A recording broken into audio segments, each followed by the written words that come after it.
You're listening to the VTZone.com's weekly Scoutcast. Everything Hokies. And now here's publisher Jason Stamm. Welcome to another edition of the VTZone.com Scoutcast. Coming to you, I guess you guys will be listening to this on Friday. So a few things going on this week. A lot of recruiting stuff going on. But it's busy this time of year. I got a camp. I'll be at Sound Mind, Sound Body. It's there Thursday, Friday, so we'll be coming with a lot of coverage on a lot of Virginia Tech guys who will be at that camp. But I know it's just busy for everybody this time of year. So, Doug, how you kind of hanging in right now? Oh, just playing some golf, keeping busy on the golf course. So. Well, that's one way to keep busy. And Hey. Derrick Skip Hopkins, I know Skip is busy. He's got camps and he's juggling all this stuff. Skip, are you hanging in? Yeah, man, I'm doing pretty good, man. I'm poised and ready to go, man. Got everything straight. Yeah, poised, I'm settled, I'm calm, just ready to explode out, So, I got to ask No, I'm Skip, doing good. Yeah, I got to ask because I know before we started recording here, you were saying you were getting some food, you're getting your grub on, but you were feeling healthy. So, what is Skip Hopkins' idea of health food? What all did you get? Skip, can you hear us? Tonight, my wife tonight is not cooking anything, so we try to go out and get something late. So, healthy is probably the best option. Is probably Chipotle. Chipotle. Yeah, Okay. it's all organic chicken and Yep. I think it's organic chicken and it's like no chemicals, nothing like that. So I think it's probably the best choice that I know of in this area, in Richmond, not in Richmond, but the area that I am in right now. We got Chipotle and we're gonna eat that and have a good night.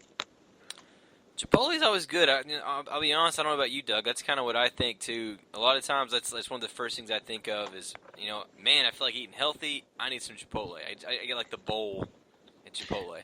Well, yeah, you get the bowl, and then you throw the sour cream, and then you're like, can I get some cheese? And then you're like, can I get some extra cheese? And then just a little more cheese, please. And then you're like, you can throw some guac on it, and that's probably not that healthy. That's how you get to. That's the same thing with a salad. People throw French dressing on there, have some fried chicken and some extra cheese. I'm like, it's gonna put in the salad. You gotta. Yeah, but if you're getting Chipotle without any cheese on it, are you really getting Chipotle? Like, It's actually not that bad. I've actually tried it. It's not that bad, man. You should get some fajitas or something, put it on there and get you the extra. Ooh, I get the fajita veggies. That's the dark horse. Nobody does that. There you go. If you're feeling froggy, try some corn. That's not really healthy either, but it's better than sour cream and cheese. So, are you a mild, medium, or hot guy? I'm neither, man. I don't really like that stuff. No hot sauce? No, I don't really go for that, man. It's not really my thing. Doug, do you go with the hot sauce? Sounds like Skip doesn't know how to get Chipotle the right way. I did say healthy way. Healthy way. If I was on a cheat day, sour cream, cheese, some lettuce. I'll go at it. But on healthy days, you might get some light sour cream, light cheese with a bunch of lettuce. I like the light sour cream, light cheese. Do you get like a Diet Coke to go with it, Skip? Oh no! Come on! You can't have a Diet Coke. No, you got to get the water cup. Yeah, there you go. Get the water cup, man. Yeah, save $1.50 and if you do drink a soda, don't drink nothing dark. At least drink a Sprite or something.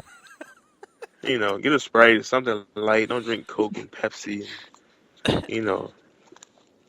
Right, if you do, it's good to know that we're all thinking healthy with Chipotle, and I don't think we're all thinking healthy. I think you all might be. We're all thinking Chipotle anyway.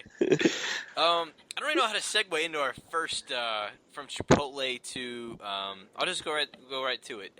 3 new commitments for football in the past week. We got Lasita Smith. He is a he's been Virginia Tech's recruiting him as a tight end. He's pretty much played tight end throughout high school. He's been more of a blocking tight end. But I think he's got more, projection to probably be a tackle. I know we have him as a tackle on Scout.com, so we'll see how that plays out.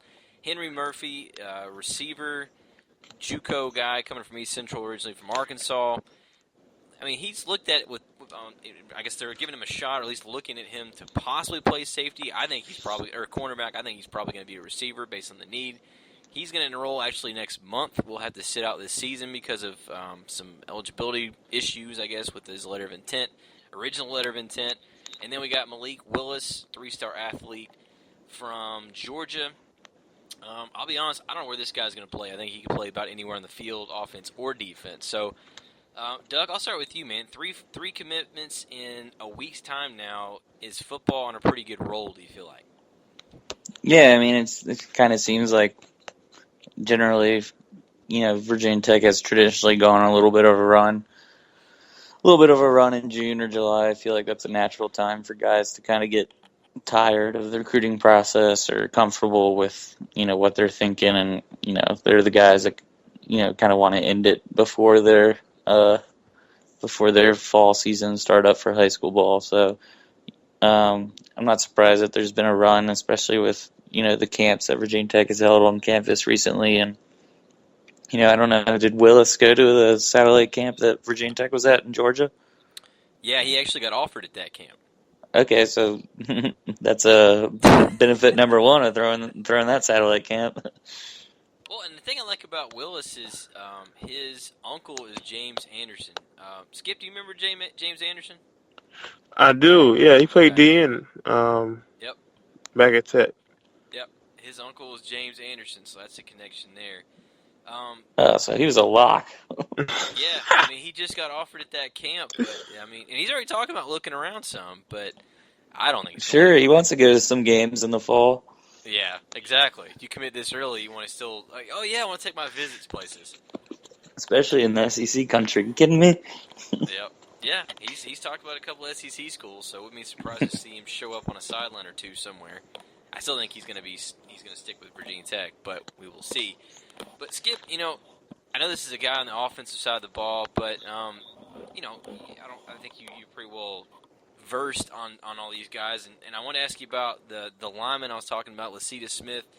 He's played tight end, he's been more of a blocking tight end, but I think he's going to be more of a tackle. Is that kind of a blurred, I guess, space right there between tackle, tight end, or is there a big difference? You feel like, if you can play tight end, can you play tackle pretty well?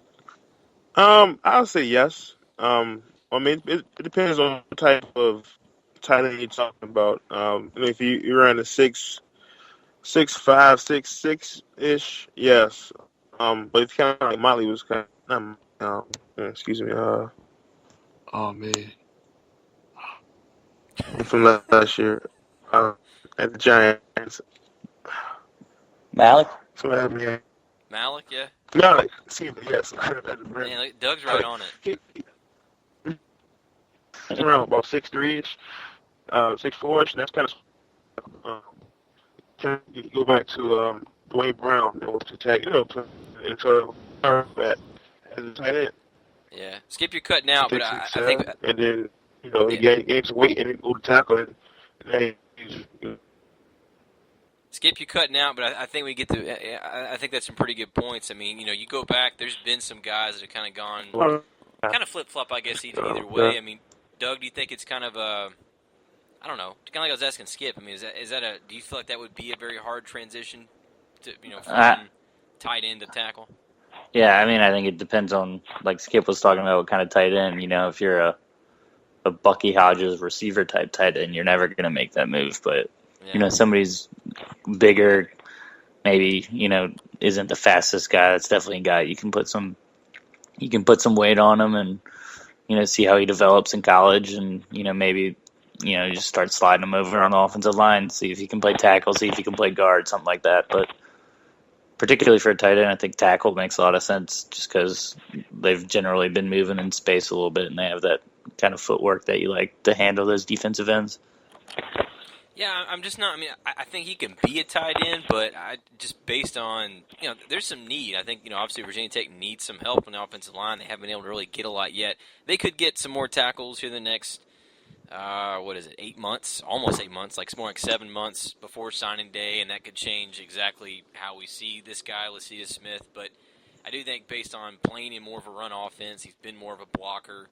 He can catch. I feel like it's been probably a little more towards the goal line in a short yardage situation. So he's not a guy he's a complete polar opposite from a Bucky Hodges as far as going downfield. So I think they may have him set up more to be one of those guys who could slide over to tackle. But Doug, on the basketball side, a 2018 commitment, which not really unheard of right now. There are a few of those guys who are committing who are.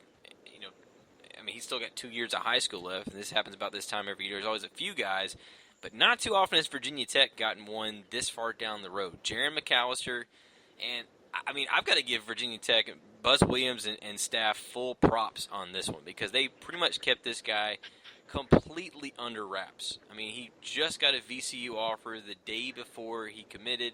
He committed on Friday. He got the VCU offer Thursday. Nobody seems to have heard of this kid. There were very little out there before that commitment. And somehow, in this day and age of social media, Virginia Tech has managed to keep him under the radar because they've been on him since – this is a name I've heard, I feel like, since at least the first of the year. So, I don't know. Doug, just to keep this guy under wraps, I feel like is a success itself. Yeah, that's part of the game that, schools will play these days with trying to once they identify somebody, and Virginia Tech was the first to offer him before he gets any kind of publicity or press, and other schools read it and hear about him and go check him out. They want to keep him off the radar as long as possible. So great job there, and obviously they got on him early and like what they saw. You're talking about he's got 2 years to go, so who knows if he's going to actually end up at Virginia Tech. So many of these guys who commit early, their recruitments turn into roller coasters and commit to 4 or 5 schools or whatever. And he's probably I'm sure Buzz Williams was the number one factor, and who knows if he'll be at Virginia Tech in 2 years. And I think in college basketball more than any other school, really, kids commit to the coaches, and then if Buzz Williams is somewhere else, I'm sure this kid will follow him. But to get him locked up in Virginia Tech's arms right now, that's it's great for Buzz Williams to go jumpstart on that 2018 class. Yeah, it's a great start. Again, like I said, Doug, there's so much time left. Who knows what this kid's going to do? But I think it's a good start already to kind of get some attention already on that class. So, Skip, going to our next topic here. I got to ask you about Andre Davis. I don't know how much you've been around him. Have you talked to Andre Davis much through the years? Not Not really. About really back in the game or so, but not call him on the phone. Hey, what's up, man? What's going on? Nah.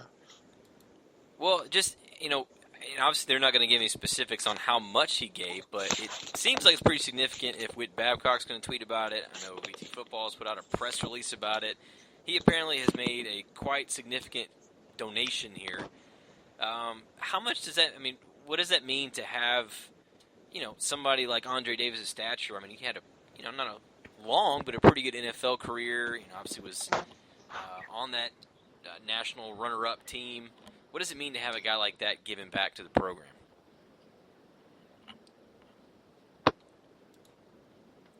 Skip, you with us? All right. Doug, what do you think? What does it mean to have him giving back? I think it's, first of all, I thought it was really interesting timing, right after Kevin Jones resigned, I guess you'd call it, his position. This was moved on. This was exactly like what he was brought on to do, was to get these former players to come back and, make a significant contribution and be a part of the program in some way. And he resigns, and then, he gets this first high-profile guy. Andre Davis might not be a big name like a Cam Chancellor or Michael Vick or somebody who went on to star in the NFL, but he was at Virginia Tech, he was a star with Michael Vick, just an absolute legend. So to get him back in the in the fold and, contributing to the program. I think that's exactly what Whit Babcock was looking for. But it was really interesting timing, just like the week after Kevin Jones moved on, like what he'd been working for the last year and a half actually comes to fruition. So it was interesting. Skip, are you back with us? Yeah, I'm back for now. There he is. All right, so I was asking Doug, what do you think about, we don't know the specific amount, but what do you think about Andre Davis making a pretty big donation to the program? I think it's good, man. I think it's good for former players to give back. If you can, give back in any way that you can. So I know he's been working hard. I know he has a lot of things going on, a lot of things going good for him. So I'm glad to see that he decided to give back and show support to the Hokies. And with the timing with Kevin Jones leaving, I'm not sure. Maybe Andre's trying to push for that new spot that's open. I don't know. I am not trying to start rumors, but I mean, hey, as soon as he leaves, a donation. I mean, hey, Andre might want that spot. You never know, man. I think he'll be a good fit for that spot. He's a real good, genuine guy, and he works hard, and he's able to handle, deal with different types of people. I think he just fits perfectly for that spot, just like Kevin Jones did. He's able to, do the same type of job or even a better job. So, if he wants it, I think he can go get it. So, but I'm not trying to start on rumors, man. What an endorsement by Derrick Hopkins here. Yeah, man. I like Andre. I came in. He was upperclassman, and we know how some upperclassmen treat freshmen or things like that. Kind of bad. Got to earn a spot, but no, he was cool. Hey, what's up, man? You need anything? Need some help? We need something. Let me know. Blah blah. Stuff like that. So he was always cool and genuine to me. So Skip, I got to ask you about our next topic here, because it's probably been the most exciting news. I mean, I guess it's exciting news for the donation, but came out this week that Bruce Smith and Peyton Manning are going to be involved in the ceremonial coin toss before the battle at Bristol. And those are probably, arguably, I guess you could say Michael Vick maybe, but arguably the two most famous names with both those football programs, and they're going to be there for the coin toss. How big is that going to be to have both of those guys there? Oh man, that's pretty big, man. You have like I can't say past versus present because Peyton is kind of finishing up, but I think it's big because Bruce Smith is big for the Hokies, one of the best ones probably to come out, and Peyton Manning. I mean, he's a legend. I'm not sure how his college career was, but I know his NFL career was outstanding. So to have those two type of guys come out, I know the fans going to enjoy it. I know they're going to enjoy, and the family's going to enjoy. So, and plus it's a big game, a night game. Everybody's going to be amped up, excited. So I think that's pretty awesome. Doug, what do you think? I mean, I'm not surprised with Bruce. He's going to be there. I feel like regardless, that guy hasn't missed a game in. Oh yeah, Bruce was time. definitely going to be at the game. Yeah, he wasn't missing this one. You kidding me? Dude comes to the Furman game and Furman. But yeah, Peyton's gonna be cool. I mean, I'm sure he'll be all over the place, and I'm sure ESPN will try and get him up for a few minutes, and he'll be bouncing around. But I'm sure both those sidelines are just going to be kind of the who's who of anybody that's ever gone to Virginia Tech or Tennessee or claims to be a fan of one or the other. Doug, I've got to say, too, if you look on my Facebook, there is a picture on there of me shaking Peyton Manning's hand. This is like 10 years ago, but, well, maybe not 10 years ago. It's been a while, but there's a picture of me shaking his hand. So I've talked to him for like a good 30 seconds and make sure I'm sure he'll remember you, yeah. I'm sure he will. Yep. Let's get him on the podcast the week before the game. Yeah. Yeah, let's have Peyton. My hey, boy, Jason, Peyton. Man, what's up? How you let's doing, get let's get Peyton and Bruce on this to talk about coin toss strategy. We can ask him what their strategy is going to be going into the coin toss. That would completely elevate this podcast to a new level. We get those guys Hey. on here. Jeez. I'm just. Don't set the bar too high or anything here. My gosh. Well, Doug, I do want to talk about also getting back a little bit to recruiting. I'm kind of flip-flopping a little bit. Not as bad as I did last week, but satellite camps are done, at least for Virginia Tech, as far as they're concerned. Had their last one. They had 2 last week. They had one in Virginia Beach, one in up in Northern Virginia, and they also had one a week before that. Atlanta, New Jersey. It sounds like that Atlanta camp, probably more than anything, has been a pretty good success. And I didn't think, wasn't sure what to expect, but based on what we know, guys getting offered, we got a commitment out of one of those satellite camps. I guess can we call this year the first trial run a success as far as Virginia Tech's satellite camps go? Yeah, probably. I mean, sent out a couple offers, got a couple commits. That's really, those out-of-state camps are particularly what you're looking for, is just to identify a guy, get him interested. Maybe you can convince a guy to come visit, but I mean, they send out a couple offers, particularly the Georgia one you're talking about. I mean, that's the one you expect to be pretty successful. Just the talent level around there seems.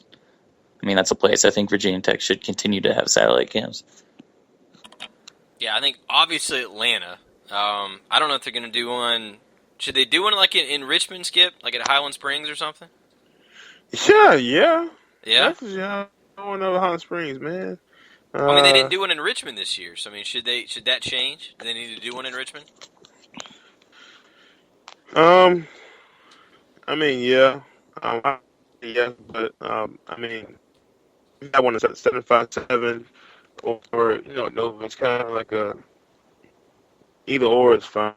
I don't think you should have one in the 804 and this 57. That's kind of a lot.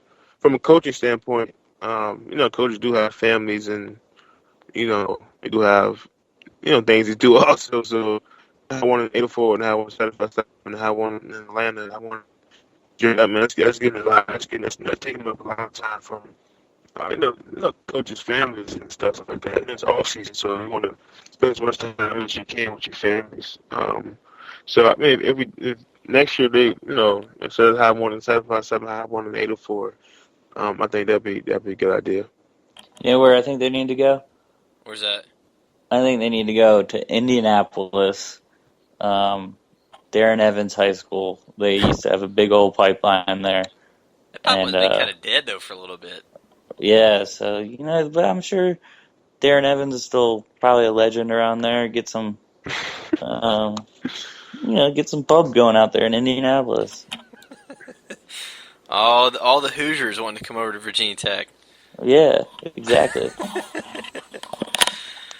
Well, I think it was a success. I think you can say in a lot of ways. We'll have to see how that what changes come next year. Again, I will be at the Sound Mind Sound Body camp Thursday, Friday, or just outside of D.C. in Maryland. So, expecting quite a few Virginia Tech targets. I know there'll be at least a coach or two who will be there. So, we'll have a full report on that. I was going to talk a little more about the Derrick Hopkins camp. Should we save that, Skip? I think we lost Skip for the moment.